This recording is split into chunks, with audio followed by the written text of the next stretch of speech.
দেখতে পাচ্ছেন যে কি খারাপ অবস্থায় রয়েছি। আর এখানে কিন্তু আসছিলাম, আর শিক্ষার্থীরা যারা আছে তারা কিন্তু পুলিশের হাতে প্রচুর পরিমাণে মার খেয়েছে।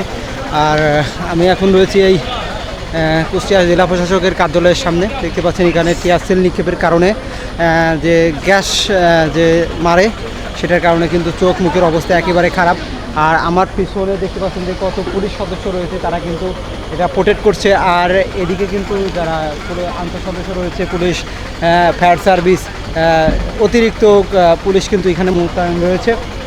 তা এই হচ্ছে বর্তমানে অবস্থা। আর শিক্ষার্থীরা কিন্তু এখানে কিন্তু কেউ নেই, তাদেরকে ছত্রভঙ্গ করে দেওয়া হয়। আর আপনাদের জানিয়ে রাখি, কিন্তু সর্বপ্রথম যারা কোঠা বিরোধী মানে কোঠা সংস্কার আন্দোলন করছিল, তারা কিন্তু এই এই এই জায়গাতে মানে সামনে এই জায়গাতে কিন্তু আন্দোলন শান্তিপূর্ণভাবে আন্দোলন করে। কিন্তু হঠাৎ করে কিন্তু পুলিশের যে পিছন দিক দিয়ে যে এই আক্রমণের শিকারে কিন্তু যারা শিক্ষার্থী রয়েছে তারা কিন্তু পাল্টা একটি জবাব দেয়। তার কারণে কিন্তু অনেক পুলিশ সদস্য কিন্তু আহত হয়েছে এবং অনেক শিক্ষার্থীরা কিন্তু হাসপাতালে বর্তমানে ভর্তি রয়েছে। আর দেখতে পাচ্ছেন এই আমার সামনে এই জায়গায় কিন্তু রণক্ষেত্রতে পরিণত হয়েছে।